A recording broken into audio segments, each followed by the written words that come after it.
Zee24 एक पाऊल पुढे. पर्यटनासाठी म्हणून जेवढ्या गोष्टी येतील तो भाग वेगळा, कारण याच्यासाठी कोकणामध्ये पर्यटन वाढलंच पाहिजे, झालंच पाहिजे.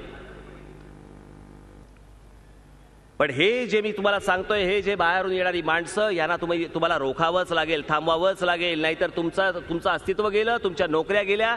आज मुंबईमध्ये हीच परिस्थिती निर्माण झाली आहे. तुम्हाला सांगतो, बांगलादेशामधली आता एक मध्यंतरी टाइम्स ऑफ इंडियामध्ये आलेली बातमी सांगतो, कहर हेच सगळं इथे कोकणामध्ये चालू आहे. आज नाही कळणार. 1000 रुपये देतात एका माणसाला, बांगलादेशी माणसाला 1000 रुपये देतात. त्याने बांगलादेशात जायचं, येताना त्याला 1500 रुपयाच्या खोट्या नोटा देतात. त्या 1500 रुपयाच्या खोट्या नोटा घेऊन त्यांनी भारतात यायचं आणि खाली जिथे फेरीवाले वगैरे सगळे असतात ना, तिथे ते पैसे द्यायचे, म्हणजे ते चलनी नोटांमध्ये येतात. आणि अशा प्रकारे सगळे खोटे पैसे हे भारतामध्ये सगळ्या ठिकाणी पसरवायचे. खास करून हे मुंबई आणि ठाणा पुणा कोकणामध्येही चालू आहे. ही मुंबई मिरर का टाइम्स ऑफ इंडियाला आली बातमी, आता 1-2 आठवड्यापूर्वीची बातमी. अहो, कधी विचार केला का या गोष्टींचा? महिन्याच्या सरते शेवटी एकदा जर खोटा पगार हातात पडला, खाल काय?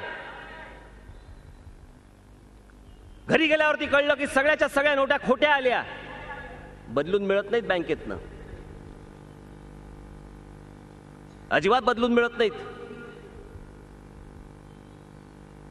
ही सगळी जी कारस्थानं चालू आहेत, ही कारस्थानं जर समजा आपल्याला या कोकणामध्ये मोडून टाकायची असतील, तुम्हाला सतर्क राहावंच लागेल.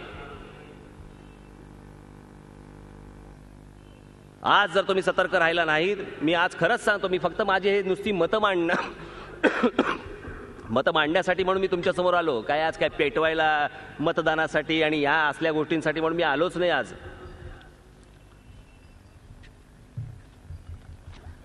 या गोष्टींसाठी आलोच नाही मी. आज मी आपल्याला एक गोष्ट फक्त सांगतोय, फार किती महत्वाची गोष्ट असते आणि किती त्याचं गांभीर्य या गोष्टींचं असतं हे लक्षात ठेवा.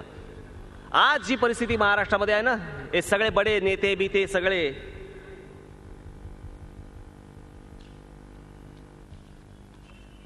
हे सगळे बडे नेते बिते जे सगळे आहेत ना, हे सगळ्या जमिनी घेणं चालू आहे ना, हे लबासा बिवासा हे सगळे प्रकरण चालू आहे. इथे पण सगळ्या कोकणामधल्या जमिनी घेणं चालू आहे.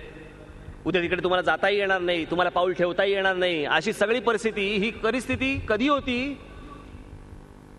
ही बरोबर अशी काहीतरी 100 वर्षापूर्वी, 125 वर्षापूर्वी, त्याच सुमारास अमेरिकेमध्ये हीच परिस्थिती होती.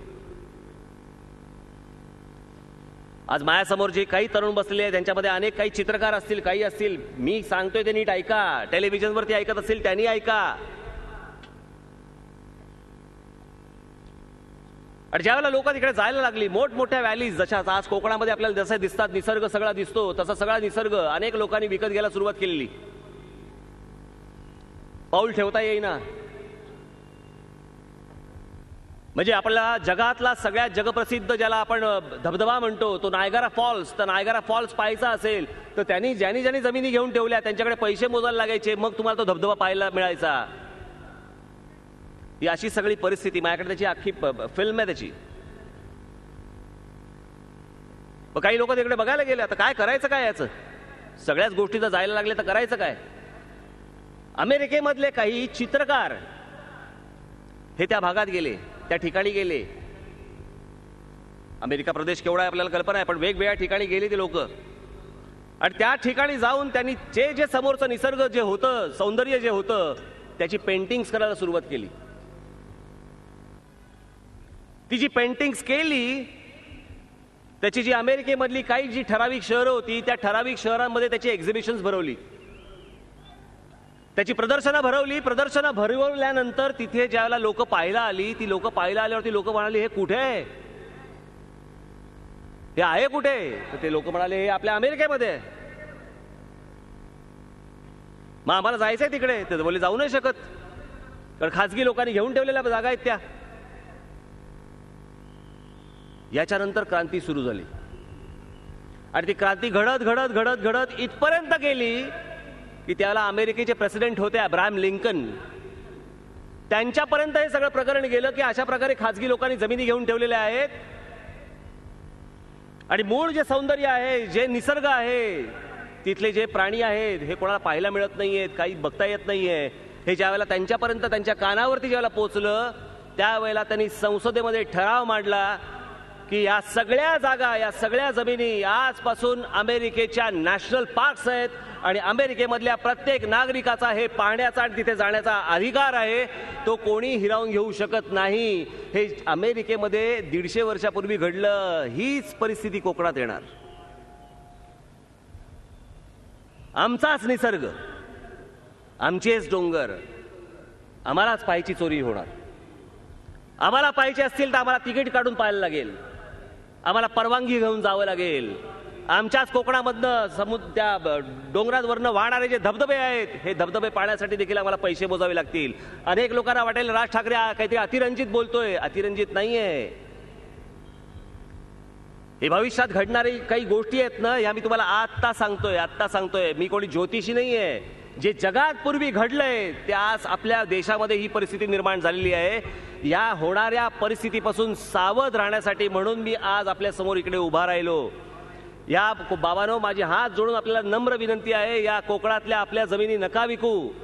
मला कल्पना आहे की तुम्ही म्हणाल की राज ठाकरे तुला बोलायला काय जातंय, पण शेवटी पैसे नावाची काही गोष्ट असते, मला मान्य आहे.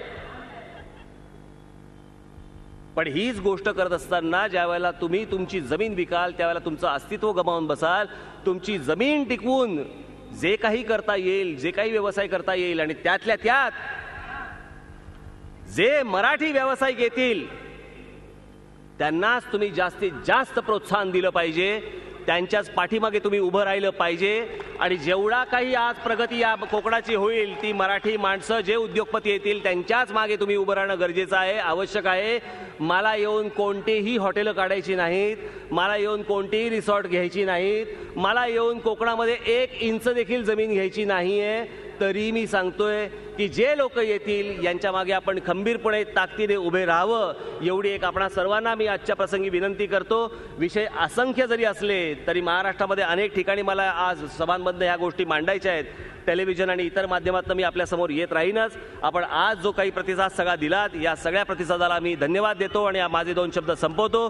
जय हिंद, जय महाराष्ट्र. झी 24 तास, एक पाऊल पुढे.